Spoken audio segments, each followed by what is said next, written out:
I only show those slides in order to impress you, in order to show that there is very much more thinking and more science behind what I'm saying than my simple words convey. 40 years ago, my friends and I wrote The Limits to Growth.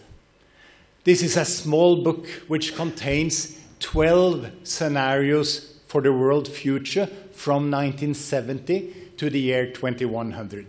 6 of these scenarios were kind of sad scenarios where something went wrong in the 21st century. Either the world ran out of food, or there were too little resources, or there was too much pollution. 6 of the scenarios in the Limits to Growth book were more optimistic scenarios, where humanity reached some degree of sustainability, some ability to sustain a reasonable standard of living during that century. The important point, however, from a science point of view, is that in 1972 we did not know enough. Humanity did not know enough to tell which of these 12 scenarios was most likely to occur. So all we could do at the time was to draw rather simple and rather general conclusions, like the 3 ones here. The world is finite, and it's actually much smaller than most people thought in 1972. Secondly, overshoot is likely before 2070 if we do not change our minds. And thirdly, once we are in overshoot, there is only one way down, as was mentioned in the Last Call film, either collapse or planned decline. So all we could do in 1972 was to say these kind of things, and also to encourage humanity to pursue the positive scenarios rather than the negative overshoot and collapse scenarios from the book. What has happened since? We're, after all, 40 years into the 130 years that was discussed in the Limits to Growth book. Very briefly, one can say that the world did not listen. First of all, growth has continued in spite of the message. The population is now twice as big, the economy is 4 times as big, and the human footprint, the resource use and the pollution output, is twice as big as it was in 1970. So growth has indeed continued as if nothing had been said in 1970. Secondly, overshoot has indeed occurred. The systems of governance of the world, which is largely democratic market systems, have certainly allowed climate gas emissions to be roughly, twice to 3 times as high as the amount that is currently being absorbed by the oceans and the forests of the world. And the rest is, of course, accumulating in the atmosphere and will lead to higher and higher temperatures as long as we do this. So overshoot has indeed occurred, but point 3, collapse has not yet occurred. So that's essentially a brief summary of the last 40 years. This, of course, invites the question, what will happen next? What will happen over the next 40 years? The interesting thing is that science has indeed advanced so much during these 40 years that it is now, in my mind, possible to tell what will happen over the next 40 years. We no longer have to make scenario analysis and say, if so, then so, or if so, then so. Because we know a lot about how decisions are being made at this point in time. We know how decisions are made at the individual level, at the corporate level, at the national level, and at the global level. We know that decision-making is largely based on short-term considerations. People choose what to do based on what serves their purpose in the short term. Capitalistic markets allocate capital according to short-term profitability. Nation-states typically pursue their short-term interest. And as a consequence, it is possible to make a forecast of what will actually happen over the next 40 years. And this is what I have done in the book called 2052, which appeared a couple of years ago, which is out in 9 languages and 100,000 copies. And so it has stood the test of a large number of talks. All the detail is freely available in the web page called www.2052.info, including the mathematics and the statistics and the whole schmear that is underlying the study. Very briefly, what will happen over the next 40 years? Well, very briefly, it's indicated here in graphs, but in words, first of all, the world population will grow much less than all of you think, because the women of the world will choose to have fewer children than you expect them to have. In the rich world, because women are going to choose careers much more than more kids, and in the poor world, current women largely live in horrible slums, and the profits of having, or the economics of having, or the cost of having children in the slum is very high, which is very quickly depressing the fertility rates of the poor world. And as I said, in the rich world, there is no way in which we are going to be able to pay the women enough to choose to have more children rather than having a career. Secondly, it is on the economy side, on the GDP side, for those of you who know what this is. The rich world will stagnate. We will not get a new round of economic growth in the United States and in Europe and in the other industrial countries, for the very simple reason that most of us work in the services and care and health sectors, and it is very difficult to achieve productivity growth in those sectors. And since the population is going to go down, the GDP is going to stay stable or even go down in the rich world over the next 40 years.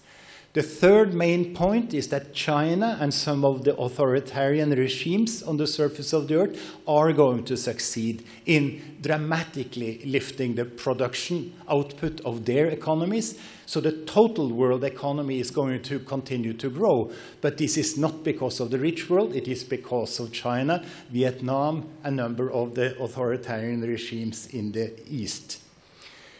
The fourth point worth making: there will be a lot of poverty in 2050 for 2 reasons.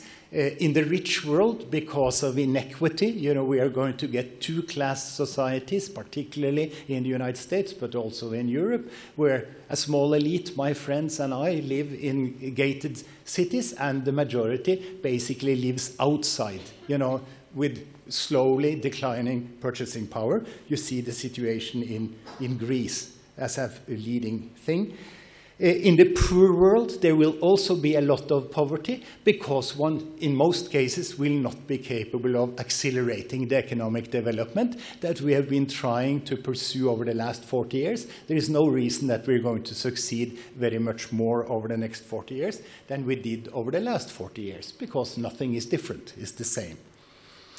And then finally, the sum total of all of this, although the population grows more slowly, although the economy will grow more slowly than in the past, we will, of course, continue to emit greenhouse gases, and we will not agree on cutting those. And the effect will be steadily increasing extreme weather, more and more floods and more forest fires and more heavy downpour.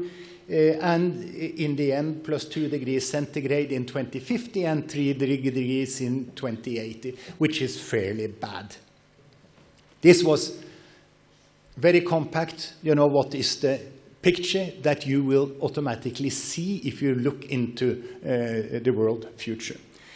I've made a slide in writing so that I can make the message clear enough that you might even remember. So what does the 400 pages and the tens of thousands of equations and numbers of the 2052 book say?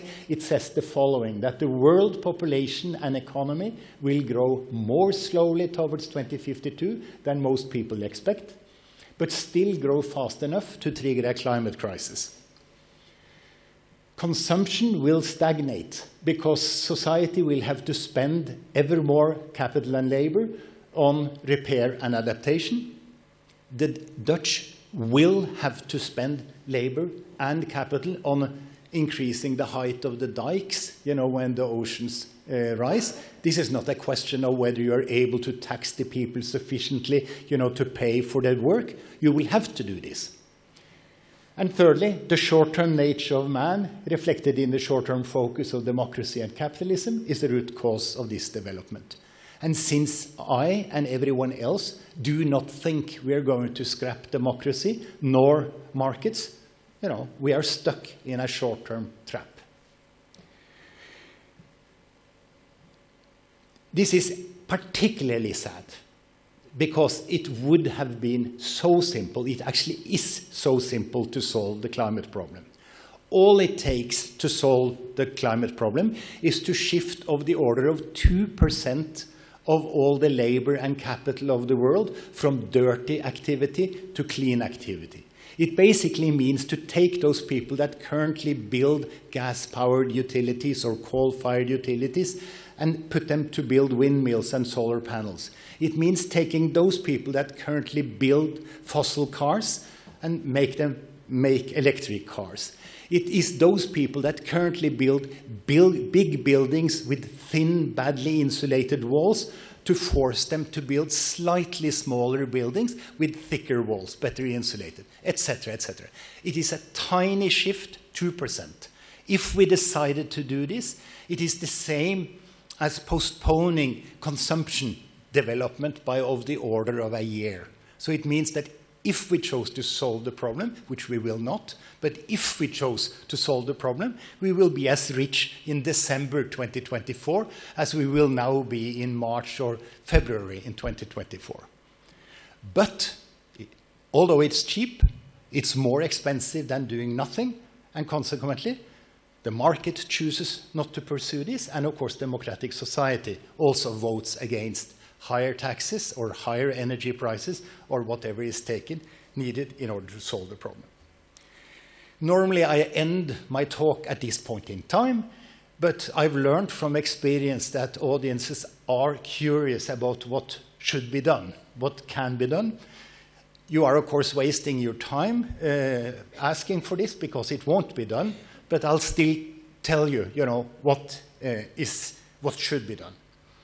And essentially, there are three things that needs to be done. There are three stops. We need to stop unemployment, we need to stop the use of coal, oil, and gas, and we need to stop population growth, particularly in the rich world.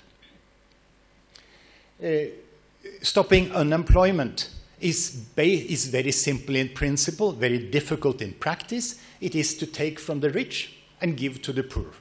And the simplest way to do this is to stop the idiocy of current policy where we print money and give to the rich in the hope that the rich will invest this money and create workforces. Of course, the rich gets the money and can't find profitable opportunity because, of course, the poor can't buy more than they currently buy. So the simple solution is, of course, to print money and give to the unemployed. And everyone agrees that this would work. But it won't be done because, of course, it hurts the elite. The second thing, to stop, the easiest thing would, of course, be to ban the use of coal, oil, and gas from 2024.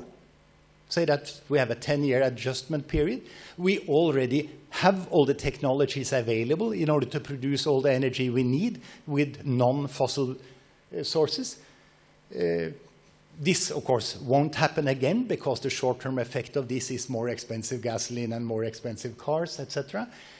But what one could do in principle is, of course, to tax fossil fuels at source where they're being produced. very highly so that the non-fossil solutions become competitive, and then all the tax income you just divide among all the people again. So it's an income-neutral policy, and at the same time it redistributes income from those that use a lot of fossil coal, oil, and gas to the rest of the society. This is the famous Jim Hansen policy, for those of you who know it. And then finally, it is terribly important to get the family size down in the rich world, you know, ideally to the one-child family. You know, my daughter consumes 30 times as much as an Indian kid. You know, so it's the Norwegians that are dangerous. It's the Portuguese that are dangerous. It's the Americans that are dangerous. It is not the poor, you know, half-starved to death kid in Sudan. So the important thing is to get one-child family policy in place in the rich world. How can you do this? Well, you can first of all stop subsidizing women for getting big families. And secondly, you should start celebrating those women that have chosen already to have either 0 or 1 kid. And there is a number of other things you can do. One thing which is very important is to increase the pension age so that this large number of old people like myself start caring for ourselves, you know, rather than relying on people that are much younger. So this is the simple solution. In principle, I do certainly accept that this is not easy to do. It will be fiercely resisted by most everyone, and much like the simple solution, which is, of course, to move people, as I said, from dirty activity to clean activity. Who is the real enemy when you try to shift the production of car from fossil cars to electric cars? It's, of course, the incumbents. It's those people that work producing, get their salary from producing dirty cars, and the owners who get their profit from the dirty cars. These are the guys that fiercely oppose any type of shift in the structure of the economy, and they will, of course, pop up, you know, if you try to put these 3 things in place.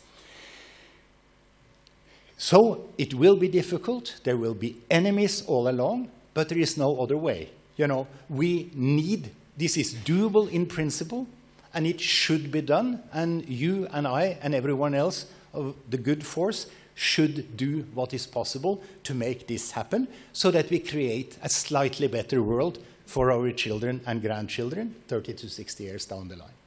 Thank you.